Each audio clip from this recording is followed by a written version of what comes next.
os escritos de metapsicologia, uma antiga questão nos vem à mente, qual seja a de que, se enquanto sonhamos, acreditamos na realidade daquilo que se desenrola diante de nós, o que nos permite distinguir sonho e realidade? Que garantias podemos ter de que aquilo que chamamos de vigília não é um longo sonho? A essa questão, já colocada em autores como, por exemplo, Descartes, ou pós-kantiano Schopenhauer, até em Kant a gente encontra uma revisão a esse problema do sonho. A essa questão, Freud dará uma resposta nada dogmática.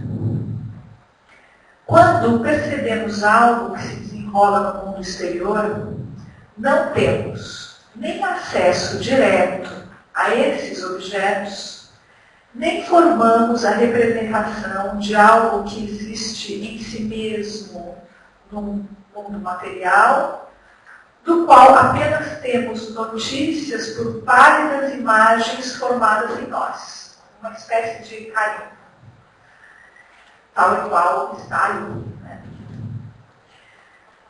Essa questão, a qual chamamos assim há pouco de filosófica, não se coloca para nós, seja enquanto sonhamos, seja enquanto atuamos na vida diurna, cotidiana.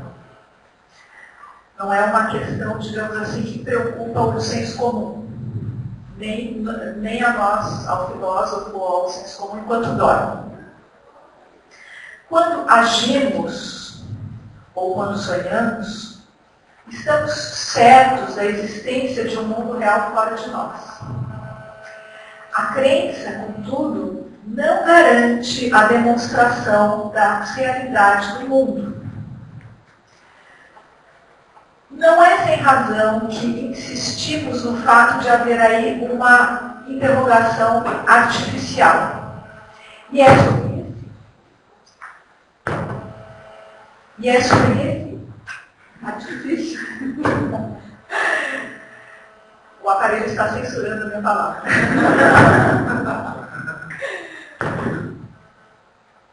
As máquinas roubaram a palavra do homem.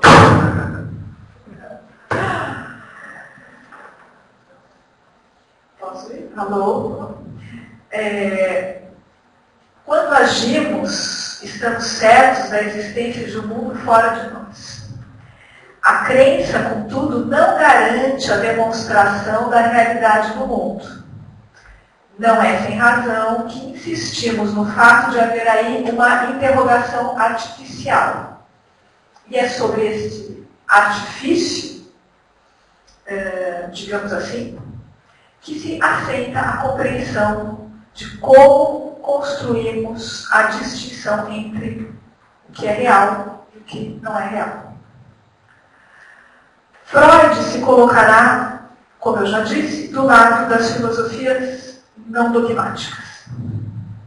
Para ele, não aprendemos diretamente os objetos, ou ainda somos incapazes de nos desvencilhar de nós mesmos para chegar a algo material externo, para nos tornarmos conscientes de uma materialidade absolutamente externa e objetiva. No texto de 1890, bem antes ao grande texto que, digamos assim, os comentadores acreditam ter dado origem à psicanálise, intitulado Tratamento Psíquico, Tratamento Anímico, Freud já escreve que não há uma via de mão única do corporal para o campo do representacional. Ao contrário, há uma ação recíproca entre corpo e alma, de tal modo que não só o corpo vai trazer coisas, notícias à alma, mas também a alma traz coisas ao corpo. E aí, com isso, a gente não teria, então, só algo que vem do mundo e que chega no campo da representação. Né? Que coisa é essa? Que vai e volta. Certamente não podemos prescindir do corpo no processo de produção da imagem. Assim como, podemos dizer, em um microscópio óptico ou aparelho fotográfico, tal como vai exemplificar Freud em A Interpretação dos Sonhos, o preparado anatômico tem de ser pressuposto para a produção da imagem. A imagem, contudo, não é impressa em um certo lugar específico do maquinário. Em um lugar desse maquinário também tomado como um lugar objetivo fora do psiquismo. Né? Que se remeteria, por sua vez, esse maquinário a um certo lugar do corpo que captaria um objeto que está no mundo. Ao contrário, a imagem do objeto é percebida sem que se possa localizar precisamente onde ela é produzida. Se o maquinário, sem o maquinário, não há imagem, mas é unicamente em um ponto virtual que algo pode ser representado. Os processos somáticos em um órgão ou uma parte do corpo, por exemplo, um aparelho digestivo, teríamos a representação da fome, são apresentados ao psiquismo sem que a consciência tenha notícia da natureza desse processo. Processo químico, mecânico ou de qualquer outro tipo no corpo. Para os fins da investigação psicológica, não é de modo algum necessário o conhecimento dessas fontes de estimulação somática. Contudo, Freud vai construir aí algumas ideias acerca disso, né? Sobretudo a respeito do fundamento dessas representações e da relação da representação com o corpo. Freud afirma, inclusive, que a busca de tal conhecimento deve até mesmo ser afastado do campo dessa investigação. Né? Afirma, mas há aí uma construção em cima disso. Deparamos aqui com um problema paradoxal da teoria freudiana. Se a realidade depende de um julgamento proferido no interior do psiquismo, certamente não pode estar além dos limites da representação. A adoção de uma localidade psíquica em detrimento de um lugar anatômico dos processos de pensamento e a exclusão de qualquer contato direto com a fonte dos estímulos psíquicos elimina toda a possibilidade de comunicação imediata com a realidade fora do âmbito da representação. A objetividade de um julgamento deve nascer desse modo do interior da própria subjetividade. Por outro lado, não podemos desconsiderar o fato de que a fonte de quaisquer atividades psíquicas, dentre elas o próprio julgamento de realidade, encontra-se além da possibilidade de representar, ou seja, na estimulação somática. Estaria esse fundo originário de toda atividade anímica destituído de realidade? Freud responde negativamente. Para ele, há algo de propriamente real na natureza interna do psiquismo que, apesar de jamais ser trazido à luz pela experiência do sujeito, deve ser pressuposto como princípio da atividade anímica.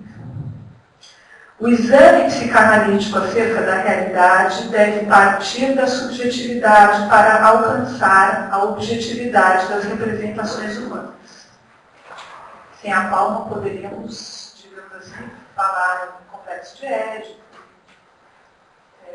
aparelho psíquico, etc. Subjetividade e objetividade não podem ser vistos como contrários, mas como sendo reciprocamente determinados. A fonte da atividade psíquica está longe do alcance da representação. Contudo, somente pode ser atestada por esta. Se a psicanálise a expõe, é apenas mediante uma interpretação, capaz de completar aí as lacunas da incognoscibilidade e construir uma certa cena que nos permite ver isto, que não aparece. Em muitos textos de Freud encontramos certas imagens, então, que, tal como a do microscópio ou do aparelho fotográfico, que permitem pensar a estrutura interna do psiquismo, não apenas para a construção de um saber sobre a natureza insondável do mundo anímico, mas especialmente para a compreensão dos processos que regem o funcionamento psíquico em geral. Tais metáforas permitem a Freud apresentar o que jamais pode ser apresentado diretamente na consciência e revelam a capacidade interpretativa da consciência para operar continuamente com aquilo que ele vai chamar, no além do princípio de prazer, operar continuamente com um grande X. Aliás, o autor que consagrou este grande X na história da filosofia é textualmente referido em O Inconsciente. Escreve Freud: Kant nos alertou para que não julgássemos a percepção como idêntica ao percebido incognoscível, descuidando do conhecimento subjetivo dela. Assim, a psicanálise nos adverte que não temos de substituir o processo psíquico inconsciente, que é o objeto da consciência, pela percepção que esta faz dele. Como o físico, tampouco o psíquico é necessariamente na realidade tal como nos aparece. As imagens compostas por Freud fazem ver, sob a forma sensível, esse grande X. Esse elemento que, por definição, é uma incógnita. Como vimos no capítulo anterior, na parte anterior, se os estímulos provindos do interior do corpo vão, de alguma maneira, por certos processos que não são diretos de apresentação, apresentar algo à consciência, certamente esses estímulos são interpretados. Este poder de apresentar o incognoscível de maneira intuitiva e de discursar sobre ele, de conhecer o que está por trás das aparências, das Erscheinungen, seria, então, digamos assim, um poder que o psiquismo tem, que a consciência tem de interpretar aquilo que não tem representação direta na consciência. Nesse sentido, o interpretar aproxima-se, então, de uma certa construção onírica, digamos assim, para voltar ao programa do sonho que foi colocado há pouco, isto é, no que diz respeito ao poder de tornar algo visível. Não apenas a visibilidade do que está ausente, mas a capacidade mesma de ver a origem da própria percepção.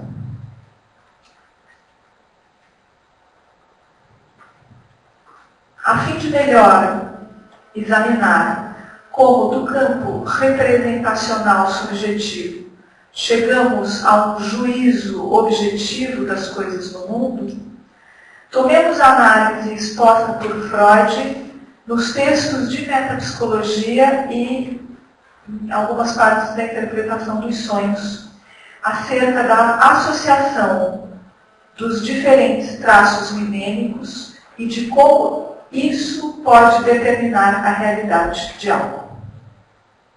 No capítulo 7 de A Interpretação dos Sonhos, Freud constrói um aparelho psíquico em analogia com o funcionamento mais elementar da capacidade da captação de estímulos e de envio de respostas corporais para, posteriormente, acrescentar, então, funções complexas ao aparelho original. Isso não quer dizer que ele se, digamos assim, contradiz, tomando o preparado anatômico na sua relação com uma realidade externa separada do sujeito.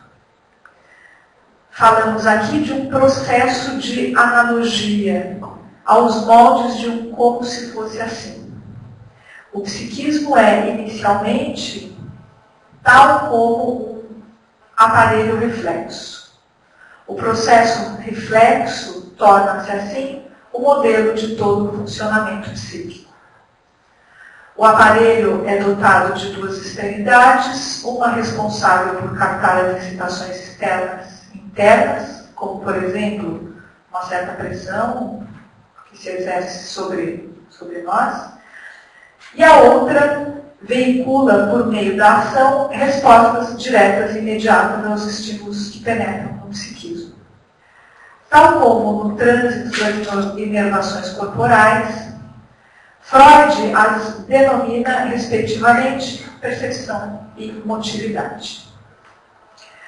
As excitações psíquicas advindas do exterior ou do interior do organismo são de natureza irritativa e dolorosa e perturbam a estabilidade energética do aparelho psíquico. Para regulá-lo, deve haver um princípio interno ao próprio aparelho que impeça o aumento da quantidade de estímulos no seu interior e ordene o sentido para o escoamento, da percepção para a motilidade. A excitação que perturba o equilíbrio original do psiquismo deve ser conduzida automaticamente e imediatamente para o sistema motor, onde se dará o seu escoamento e, consequentemente, a diminuição do acúmulo de excitação. Não há nesse processo qualquer necessidade de se supor uma intervenção voluntária, como pensamento, linguagem, razão e etc. E é curioso ver como que, no começo, a gente tem aqui funções muito elementares, percepção e motilidade, e que a partir dessas funções elementares a gente vai chegando a funções complexas do aparelho. O sistema perceptivo ocupa no psiquismo uma posição privilegiada, tal como os órgãos dos sentidos. Ele está na fronteira entre o interior e o exterior. Eu estou retomando essa construção do aparelho psíquico para depois a gente passar para o julgamento da realidade, porque sem essa compreensão do funcionamento energético do aparelho psíquico, a gente não consegue entender, bom, mas como que então, a partir do interior do próprio sujeito, você pode chegar a julgar algo como real, por meio desse processo energético. O sistema perceptivo ocupa no psiquismo, então, esse lugar de fronteira entre o interior e o exterior. Quanto aos estímulos que provêm do exterior, facilmente, que são entendidos como vindos do interior, ou pode-se julgar como vindo do exterior, e aí eu, na sequência, eu vou falar por que ele é julgado como interno e externo. Né? Quanto a esses estímulos que são julgados como externos, facilmente o psiquismo consegue encaminhá-los ao sistema motor e cancelá-los com reações diretas e imediatas. Contudo, quanto aos estímulos originados no interior do organismo, o sistema perceptivo não consegue anulá-los com simples reações de fuga, com atos motores, o que faz com que a excitação vinda do interior do do organismo se propague em maior quantidade pelo psiquismo, podendo chegar a grandes níveis de excitação e, consequentemente, de disparador. Freud afirma que a representação, como modificação dos sistemas anímicos, guarda uma característica do sistema perceptivo, a saber, assim como este só é capaz de captar um a um os traços que chegam até ele, sem associá-los entre si, pois qualquer conexão com o elemento anterior bloquearia a recepção de novos estímulos, assim também as representações das múltiplas qualidades sensoriais que partem do primeiro sistema são elementos pontuais, descontínuos. Então, a percepção apreende esses elementos como descontínuos e a ligação entre eles vai se dar em outro lugar, que não na própria percepção. E aí todo o problema do julgamento da realidade, então que o julgamento da realidade não pode estar na percepção mesma, já que a percepção, ela, a percepção imediata da coisa, já que a percepção, ela não pode julgar nada, porque ela só tem elementos pontuais e presentes, né, dados pontuais e descontínuos. O que impõe às representações uma associação é a circulação da quantidade de excitação psíquica. Essa circulação é independente da representação e pode passar livremente de um traço a outro, daquilo que foi percebido. A passagem da quantidade de excitação pelas representações torna possível ligá-las de múltiplas maneiras, o que permite construir infinitas, que ele vai chamar de cadeias de memória, esses traços que vão se ligando aí, de múltiplas formas. A organização das representações em cadeias associativas é característica dos sistemas de memória, e só nelas, na memória, podem acontecer.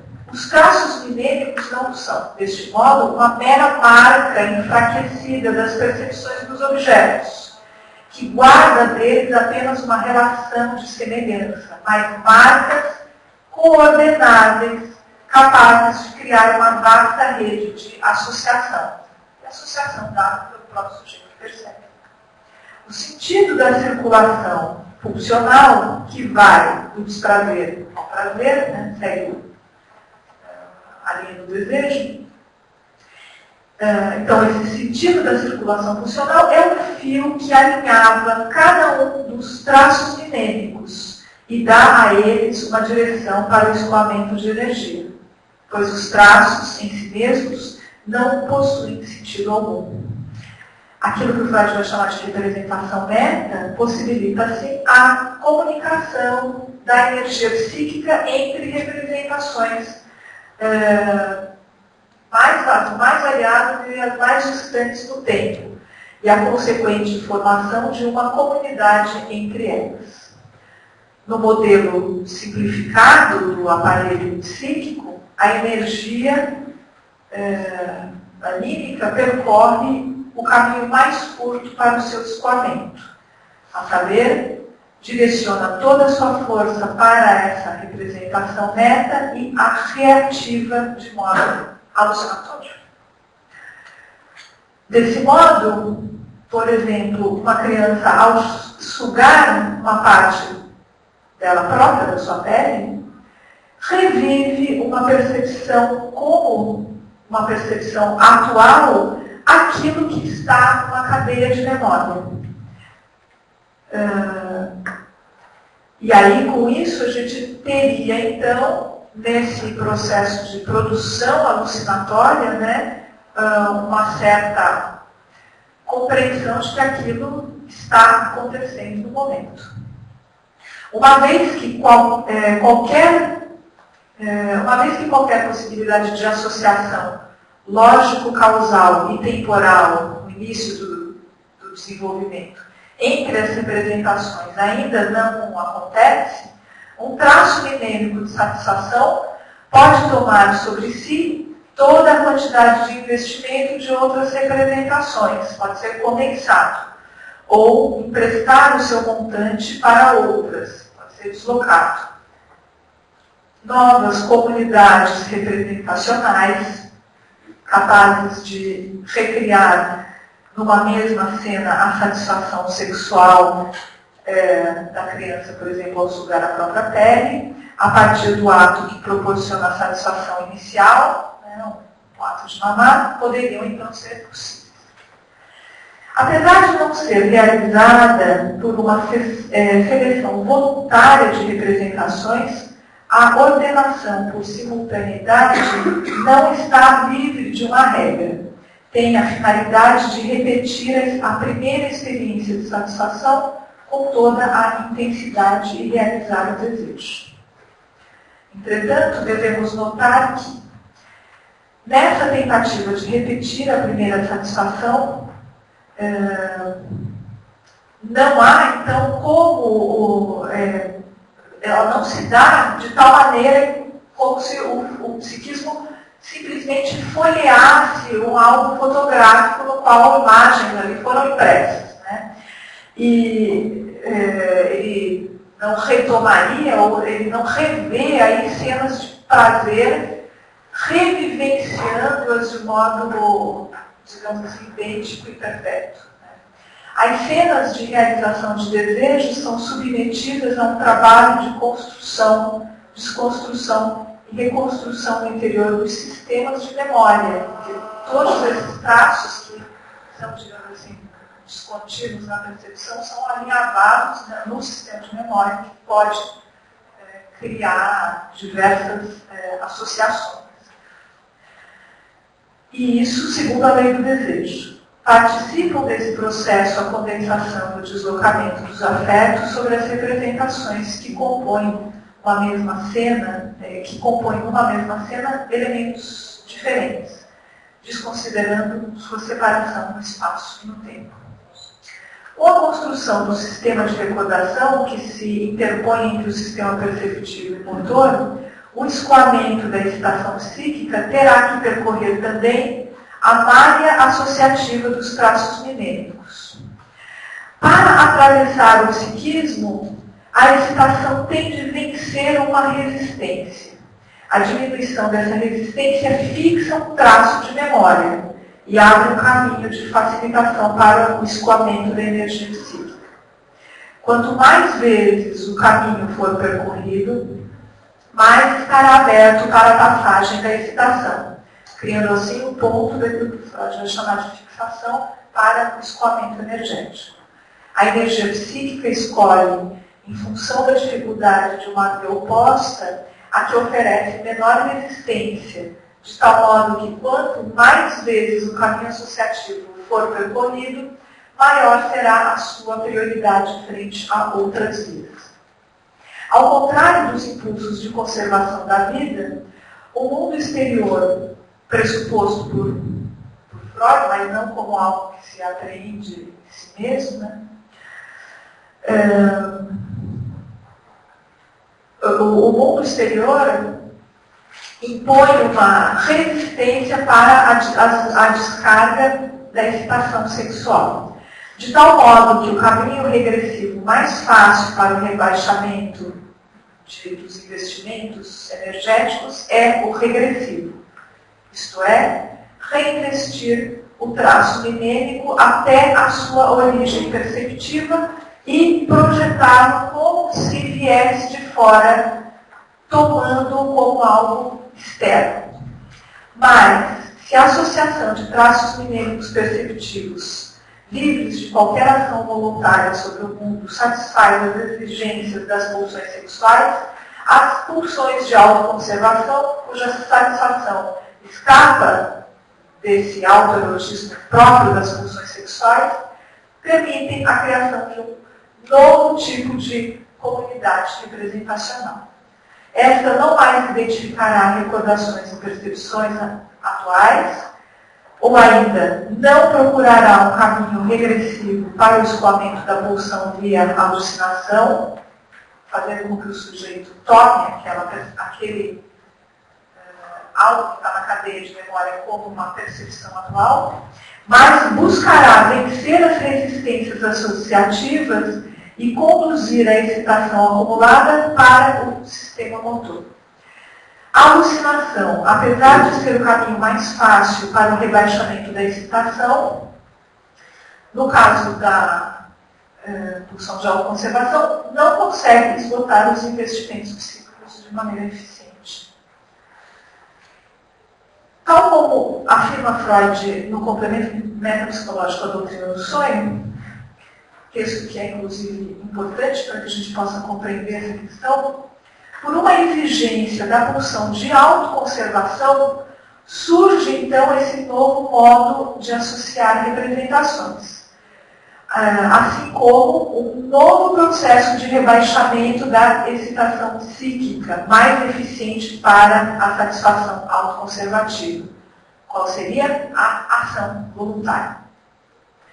Esse avançar em direção à motilidade só é possível por conta do elevado acúmulo de excitação psíquica advinda da frustração das necessidades autoconservativas mediante o retorno ao investimento energético perceptivo, ou seja, da frustração da satisfação autoconservativa por uma alucinação. Segundo o modelo alucinatório de satisfação, esse acúmulo impede o psiquismo de um ato voluntário. Impede o psiquismo a um ato voluntário, a serviço de sua própria preservação. Qual seria? O reinvestimento regressivo da percepção será censurado, a fim de que a nova organização psíquica não entre em colapso frente aos altos investimentos gerados por pulsões insatisfeitas. Se estes investimentos encontram um caminho de escoamento pela motilidade, é porque uma barreira entre os sistemas minêmico e perceptivo impedirá o refluxo da excitação. Esta censura, que se impõe ao escoamento energético, força a excitação em direção à motilidade. Abrem-se vias facilitadoras nesse sentido. E a possibilidade de um novo arranjo entre as representações. Assim, bifurca-se o caminho da satisfação sexual e da autoconservação. A primeira, satisfação sexual, se fixa ao modo primário de realização de desejo, imediato e momentâneo, alucinatório, digamos assim. Enquanto a segunda segue o curso em direção ao mundo exterior, que exige múltiplos contornos até a realização das necessidades de conservação de si. O novo arranjo psíquico, possibilitado pela conservação dessa busca, acaba então por associar os traços de lembrança não mais por simultaneidade, mas por relações lógico-causais. Contudo, esse processo é um desdobramento desse primeiro modo de figurar as excitações no psiquismo. O escoamento regressivo da excitação, que ocasiona a alucinação de modo direto e involuntário, é substituído por caminhos associativos complexos, que voltam a atenção consciente para os processos internos de pensamento. E sendo, portanto, secundário em relação a esse primeiro modo, a gente vê que o julgamento que se tem, então, da realidade, daquilo que se dá, julgamento feito por processos secundários daquilo que é tomado como real, estará então fundamentado sobre essas bases daquilo que é primário e poderia então ser abalado por ele. Ao primeiro modo de investimento das representações, denominado processo primário, Freud irá contrastar o segundo, que tem a missão de conter os investimentos livres que cumprem seriamente as exigências de prazer e movimentam enormes massas de energia.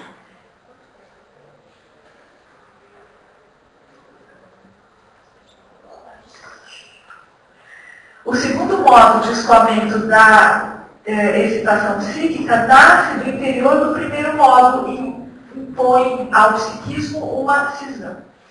As representações perceptivas, provindas de impressões sensoriais dos objetos, acústicas, táteis, sinestésicas, visuais, somam-se a estas representações, né,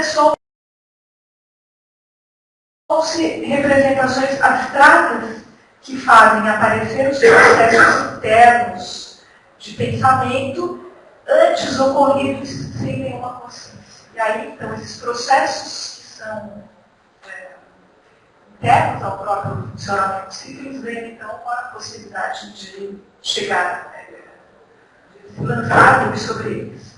Nasce uma linguagem de pensamento abstrata pela qual os processos psíquicos antes projetados para fora, tais como percepções sensoriais, são percebidos como formação anímica interna. E aí agora com isso posso distinguir aquilo que está aí fora do que, na verdade, passa como dentro. O antigo modo de funcionamento é preservado, contudo ele não é abandonado. O sonho, por exemplo, né, que quando sonhamos temos a nítida sensação de que aquilo é realidade, preserva isso. As representações abstratas que nascem com o segundo modo de funcionamento psíquico nada mais são do que uma revisão da primeira ligação de traços perceptivos, tendo em vista as novas exigências de satisfação que se voltam para a ação. O pensamento por palavras é para Freud uma ação realizada por diversos contornos e ligada a pequenas quantidades de energia que acabam por banir para fora da consciência esse modo primário de satisfação. Alucinatório, né? Este, contudo, não desaparece, como eu acabei de dizer para vocês. A palavra, então, será o modo privilegiado de atuação da consciência. Esta se identifica com o pensamento voluntário, regido pela associação lógico-causal, e a consciência será possível, então, controlar de maneira voluntária a motilidade, que, como a gente já havia visto agora, por meio das pulsões de autoconservação, é o meio pelo qual a energia passa a escoar progressivamente. Segundo o apêndice C do inconsciente, para que algo ganhe expressão na consciência, tem de estar associado à palavra, pois esta possui a chave de entrada para este mundo que se ergueu acima do solo fundador do psiquismo. A dupla possibilidade de associação entre traços mnemônicos implica uma separação tópica do psiquismo. Pré-consciente, consciência e inconsciente. Contudo,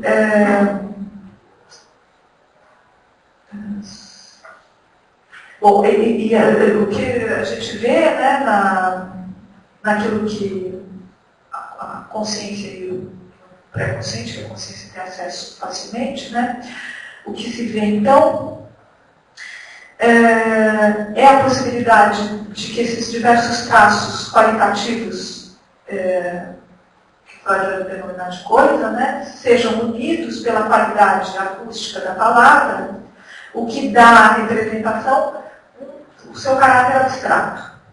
Esse novo modo de associação é acompanhado de juízos imparciais. E aí, agora sim, eu posso proferir um certo juízo sobre a realidade. Coisa que,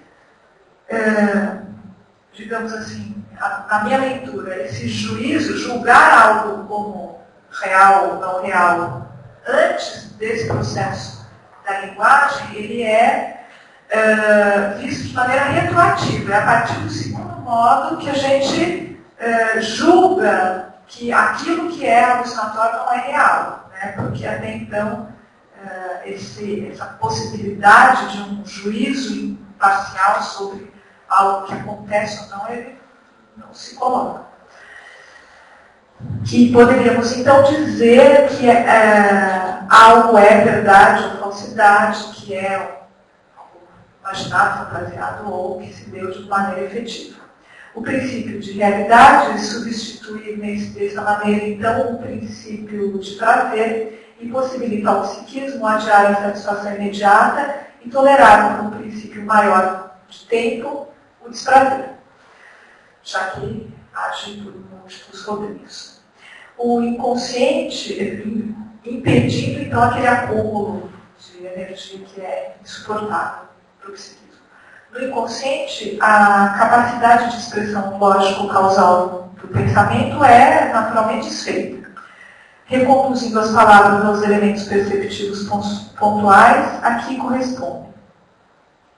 As representações discursivas dão lugar às representações imagéticas predominantemente visuais e, do ponto de vista da consciência, destituídos de realidade. E aí a consciência, agora, por meio desses juízes imparciais, dotados de linguagem, etc., que julga, né, que eles são não reais, desadequados, etc. Tendo em vista o que vimos até aqui, voltamos à questão do início.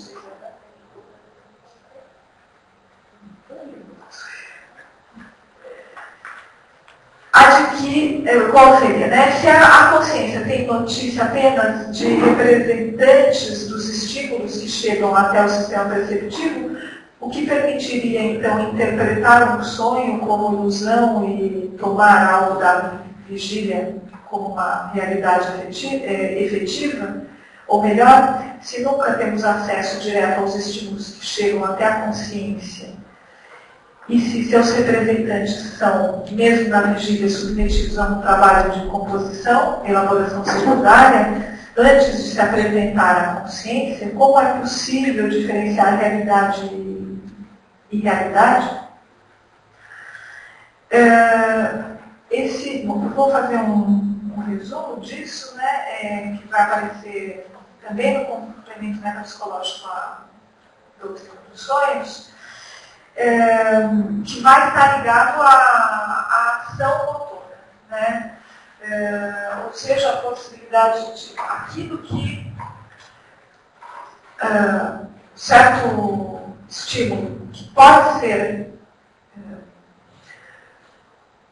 escoado por meio de uma ação motora, se a ação motora acaba por esgotar essa quantidade de energia, então eu tomo isso como se estivesse fora, porque a ação motora me permite extinguir a excitação, a fonte, digamos assim, da excitação. Enquanto que aquilo que a ação motora não é capaz de extinguir é tomado como algo que está dentro e que, portanto, não acontece na efetividade. E aí, com isso, a gente teria aí uma possibilidade de pensar uma realidade efetiva fora de nós.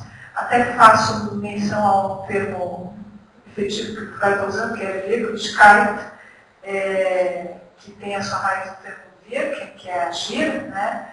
E com isso a gente teria, então, que a ação, ela constrói esse julgamento do que é efetivo, né?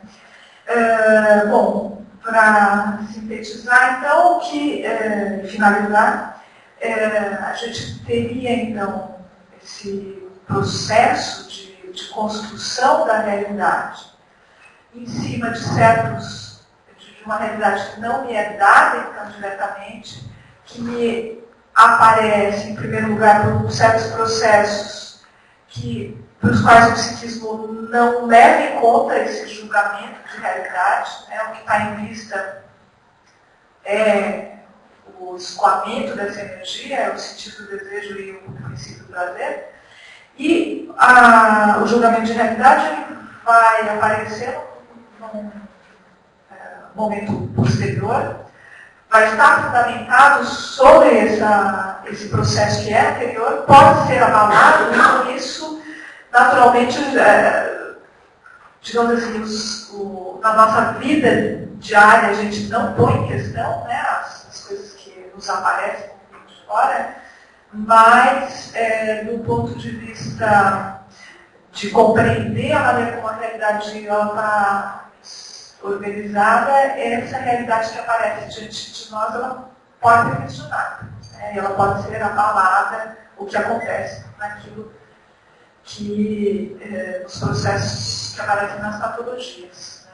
Que a realidade, ela não é mais o julgamento que se dá a um certo conjunto de representações, ele já não pode mais ser compartilhado por outras pessoas, né? Quando esse julgamento ele já não é mais compartilhado por todos, não se tem a possibilidade de dar aí, do ponto de vista de quem está pensando, né, o que é o real e o que não é real, não se pode mais dar um julgamento de realidade a isso. Aliás, não se pode mais julgar como efetivo, e uma vez que não pode ser compartilhado com os outros. Né? Não é possível dar uma objetividade para isso. Bom, é isso.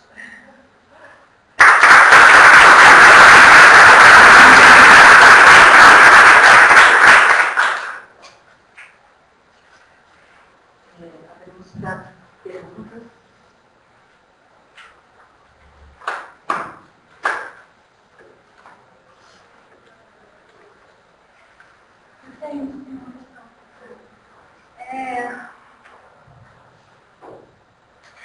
Você acha que é um bom critério? Assim, o que nos impede... Posso mandar? Eu também uma pergunta, posso mandar? O que nos impede de recuar a questão para uma outra, que seria assim, o que distingue uma ação motora efetiva de uma ação motora alucinada? Então, para uma pessoa que está, digamos assim, vivendo sobre o processos que são secundários, é possível fazer essa distinção. Porque ela não está alucinando. Agora, para o indivíduo que alucina, a questão, esse problema se põe.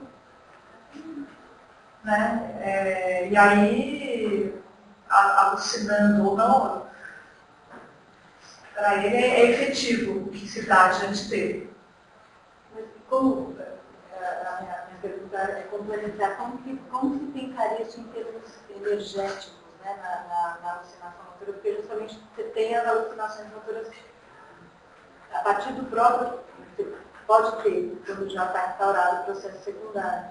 Então, como você pensaria em termos nesse vai e volta a alucinação motora, você diz assim, de ação? De ação. Quando o Freud fala lá no Falta em Tabu, você tem umas alucinações motoras, que a criança acha que pode fazer chover e daí chove, isso é quase uma alucinação motora, né? Como se você tivesse capacidade na mão de poder fazer chover. Não, então, quando você diz assim que você acredita que tem aquela capacidade e ver acontecer, né? Sim, aí e acontece uma coincidência, não sei se a gente poderia dizer que de fato a pessoa está alucinando. Porque aconteceu coincidentemente. Agora, uma pessoa, por exemplo, que traz a percepção, a visão da chuva, eu estou dando o nome alucinação isso. Né? A pessoa que vê diante dela a chuva acontecer e tem que se proteger, coloca debaixo da mesa. Seria isso.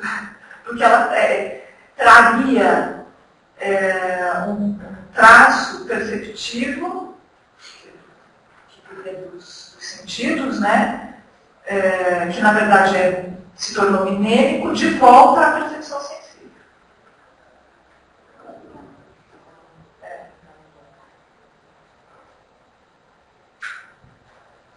Eu acho que mais tem motivo essa questão da alucinação motora, são duas perguntas diferentes. diferentes.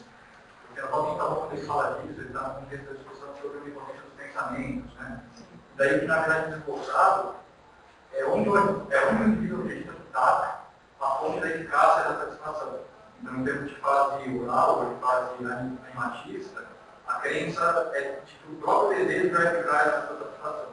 Então, quando a gente passa para o estágio narcísico, que normalmente corresponde ao indivíduo, você desloca essa eficácia para o lado aproximatório e chegando no momento científico, posterior, você desloca isso para a própria ação adequada ao real. Agora, em termos mais psicológicos, coisa que não parece no tabu, me parece que a alucinação motora está vinculada com para começar, a alucinação em si não é a alucinação motora, ao mesmo tempo ela para duas coisas diferentes. Mas me parece que a alucinação em si está vinculada com um investimento da libido do sistema consciente de material inconsciente, magnético, sem mediação do pré-consciente. Tem uma interrupção aí do processo que força a regressão nesse sentido. Mas agora eu já não disponho, eu tinha uma pedazinha para isso, não estava aqui para isso. Mas está lá no texto psicológico sobre isso. É possível ver os motivos e o ponto em que essa interrupção acontece e derivar de alguma forma o porquê desse investimento incorreto. É incorreto de um certo ponto de vista, né? É. Que na verdade, desde que a energia escoe, o resto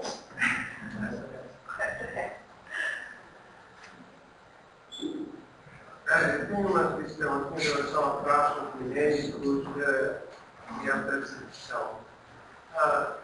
E uma pergunta mesmo. Você não acredita que o próprio olhar do presente sempre inevitavelmente contaminado? Claro que existe um processo que, portanto, tem uma origem de como isso ganha a cidade, mas intensamente nas fases posteriores do desenvolvimento. Né? Mas a percepção humana é sempre algo inevitavelmente de passado. Os próprios traços genéricos não poderiam ser constituídos a partir de uma condição passiva de absorção da realidade, uma vez que essa realidade ela é sempre construída. Né? Porque, se não for uma má interpretação, eu acredito que o verso e o Paulo estão muito próximos nessa percepção presente sobrecarregada de passado, exceto alguns detalhezinhos diferenciais de uma visão a outra. Mas a percepção presente ela tem sempre o passado ali. Se a gente for pensar que a energia psíquica ela escoa por caminhos que já estão, mais facilmente por caminhos que já estão abertos e facilitados, né? E que caminho é esse? Imaginar como, não sei se é uma boa imagem, mas enfim, imaginar que o psiquismo seria uma placa de cera, né? Que pela primeira vez quando uma energia escoa, ela faz uma marca ali, e que é mais fácil que a marca, a próxima vez que a energia passe, ela vá por aquela marca e não por outra, porque existe resistência e ela tem que vencer uma certa resistência para escoar. Né? Então, sim, a partir do momento em que se fez a primeira marca, todo o resto está contaminado de passado. Então, seria sempre, talvez a palavra seja estrategicamente a melhor. O desejo seria o que talvez essa percepção, ou dor.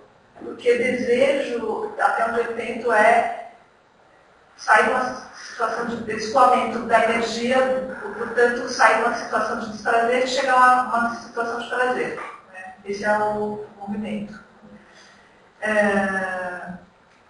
O acúmulo, então, da energia, ela impõe, ela força a abertura, força no sentido de vencer uma resistência que tem no psiquismo e de abrir um caminho facilitador. É isso. Isso é o caminho, então, esse caminho, então, é o caminho do desejo. Sim. Vai não, depois Francisco. Uma pergunta. Se possível dizer que, na verdade, a alucinação continua, a alucinação tem uma constituição figurativa, ela continua a existir no processo secundário para a vez, que é uma espécie de seleção em figurações,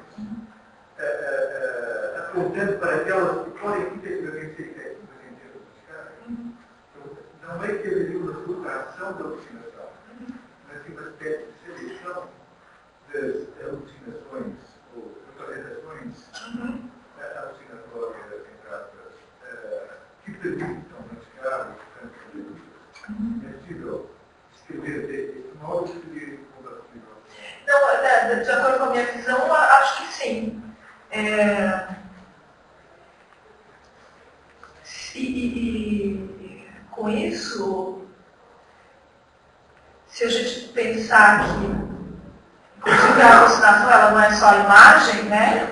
Ela pode ser acústica também, e a linguagem ela pode formar essa seleção, e uma vez que o pensamento pela linguagem, esses contornos que se formam, eles vão de alguma maneira ser equivalentes ao ato motor, né? Eu imagino que é possível pensar que há se não, digamos, se a gente quiser forçar tanto a barra, ao menos pensar que esse processo alucinatório, ele tem vínculos muito intrínsecos e uma porosidade, assim, com aquele processo que se desenrola de maneira secundária. Não sei se eu respondo por isso, mas eu acho que sim. Parabéns pela sua exposição. Obrigada. Sistemática. Eu queria falar de uma... A gente está falando aí também de teatro de realidade, né? Sim. Então, eu queria historicizar essa questão para te fazer uma questão depois, né? A sua opinião sobre isso. O teatro de realidade é um problema moderno, né? Quando a relação sujeito-objeto foi colocada metafisicamente em crise, a modernidade começa a se ocupar disso por aquilo que Descartes e os outros chamaram de questão do espírito. Né? E de lá para cá, o que se foi gerando é uma sequência de fracassos, né? Até por conta do que a própria representação passa a ser entendida não mais como copo, como espelho, aparelho mental, espelho da realidade, mas é um produtor signo da realidade. Né? E gradativamente a realidade vai se tornando cada vez mais ficção. E essa oposição, que era tão cara a Descartes, que Kant pressupôs como fundamental, entre interior e exterior, para se pensar, né, uma relação com o mundo, ela vai tendo uma história de fracassos, na verdade. Né? E quando Freud, por uma questão que eu acho que é menos epistemológica, mais prática, mais clínica, de saber que o que está ouvindo é ficção ou tem um lado na realidade, ele também se aventura a fazer isso. Né? E até onde eu vasculhei, assim, são mais de 12 oportunidades que o Freud se propõe a construir um teste de realidade. Abandona todos, fracassa todos, porque não é uma deficiência dele, é uma questão da própria história da questão, da filosofia moderna e contemporânea, que vai para um fracasso sistemático. Aí eu te perguntaria se Freud não é o fracasso mais retumbante nesse sentido, e se a partir dele, e eu falei que eu acabei de publicar um trabalho e tal, sobre essa questão, me parece que a partir de Freud não se pode mais falar na relação abismal entre percepção e realidade. Né? A partir daí parece que involuntariamente, no próprio Freud, surge uma nova ontologia. Eu acho que se a gente pensar em termos dos autores da psicologia, digamos assim, acho que Freud inaugura, realmente, esse tipo de resposta. Agora, na história, por exemplo, da filosofia, talvez, não sei, do que eu tenho de notícia, talvez a gente possa ver outros autores, por exemplo, Schopenhauer, que também relativizam essa separação abismal. Eu acho que você colocou o problema do Descartes, do Kant, né? Existe um avanço, naturalmente, em direção às respostas que vão ser dadas, se a gente pegar o que é dito pelo Descartes depois do que é dito pelo Kant, quando Kant coloca a impossibilidade de se conhecer a coisa em si, né? E o que Freud vai dizer na interpretação dos sonhos, que a realidade última, interna, ela é tão desconhecida quanto a realidade externa, né? Que o poder e aí acho que, nesse sentido, os autores são herdeiros da filosofia kantiana, uma vez que, digamos assim, o entendimento, o poder de cognoscibilidade da consciência, ele é limitado, né? Não se conhece para além daquilo que a consciência pode aprender, ou aquilo para além daquilo que o entendimento é capaz de tomar, o entendimento, aqui, para usar um termo nada freudiano, a nossa capacidade de cognição, então, ela é muito menor do que gostaríamos que fosse, né? E o homem está encerrado, então,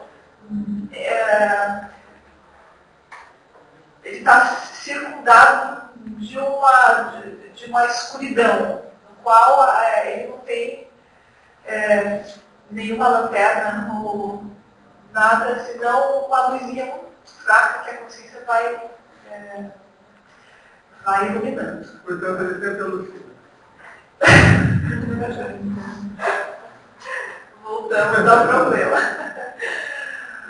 E às vezes a utiliza como um pouco a doença do outro. Aí facilita.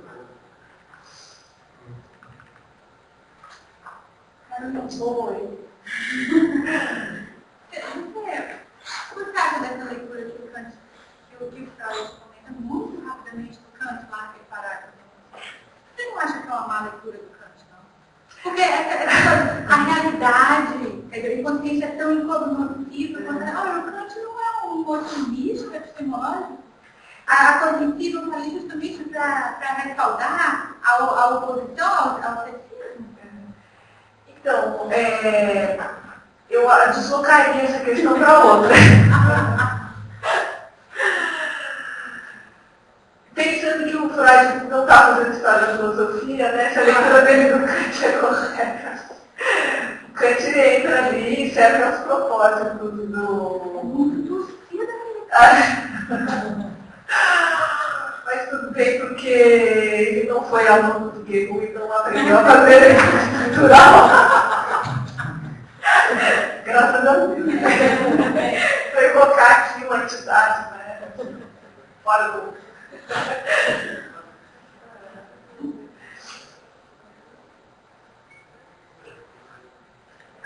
Outra. Sim. Eu não sei se está uma você está falando nesse momento do Freud real daquilo sobre o qual eu posso agir. Isso do mais elementar. Eu posso ir lá com o meu corpinho e puxar e empurrar e mais. Isso é muito importante, né? Quando você acha que isso significa o corpo? Tem outras concepções de alma, na verdade, dentro do próprio Freud. Então, ele vai falar, citando de cabeça agora, assim, sou perdão. No texto A Negação, se não me falha a memória,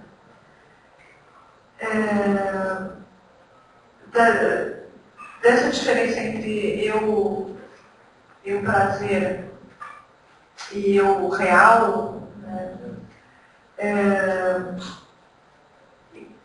Como é que são termos que não vão aparecer nesse complemento metapsicológico, né? O eu real e o eu prazer, a relação entre eles vai se dar da seguinte maneira. O eu prazer, ele vai entender que aquilo que faz parte dele é o que dá, o que permite alcançar o prazer, e aquilo que é desprazeroso é lançado para fora. E aí, então, a gente teria talvez uma outra tentativa, né, de se entender como... Acho que o mundo externo ele vai... a relação do sujeito com o que é externo e o que é interno vai ser problemática mesmo. Né? Existem tentativas de solução para isso. Diferentes. Diferentes, não digo, mas talvez complementares. E aí você tem, então, o critério do prazer no primeiro momento como sendo aquilo que vai dar o que é interno e o que é externo. Né? E o julgamento, depois de realidade, vai permitir falar um eu real muito menor, digamos assim, que queria o prazer, que vai, inclusive, incorporar coisas que são desprazerosas e etc. Se dá, agora eu precisaria olhar assim, que eu não tenho de cabeça, se é pela construção da linguagem, o Guilherme só me tiver isso de cabeça, como é que está tentando ligar, só teria que dar uma olhada, mas ele dá uma resposta um pouco diferente, né, para isso, que não escapa só pela motividade. Né. Agora, pode parecer simplista, mas eu acho que o que talvez me chama a atenção nisso é o fato de que o quão frágil é o julgamento de realidade. Porque ele pode ser abalado aí, e tem que, porque se o julgamento de realidade fosse, imagino, né, uma construção fortemente elaborada, a patologia teria que pensar nas patologias, desde as que não envolvem o processo alucinatório, mas que já tem ali uma certa perturbação do julgamento de realidade em relação ao indivíduo dito normal, até a demência precoce, etc., você teria que vencer cada vez mais barreiras que seriam impossíveis de fazer com que o indivíduo chegasse a alucinar. Né? Então eu acho que tem a ver mesmo uma fragilidade na construção desse julgamento de realidade. Né? Porque o indivíduo, esse mundo que nos cerca, ele é ilusório, continua o problema do sonho, da distinção do sonho e da realidade continua. Inclusive, eles usam o mesmo argumento de Kant da resposta ao idealismo. Da negação? Não me lembro. Dizendo que a representação que está no interior se instalar um dia e que veio de fora. É um pressuposto do... você está confundindo isso com a psicologia, né? Fala de fora. Existe. O argumento é eu vejo assim, existe um pressuposto, mas para chegar à realidade da coisa, aí você patina. Senão ele seria autor pré-crítico. Mas respondo. Uma coisa, eu, né? Uma coisa, até agora a gente falou, acho que faz sentido esse critério, esse teste de mercado. Como ele só faz sentido, porque as pessoas que invadem a possibilidade de mover, elas começam a ficar. Então, nada, sim. A alucinação tem várias circunstâncias que a alucinação é praticamente inevitável. Não importa quão saudável for. previamente, quase todo mundo alucina em certas circunstâncias de privação. Né? Então, as escolas que devem parecer muito estúpidas, tem evidência a dar forte. Né?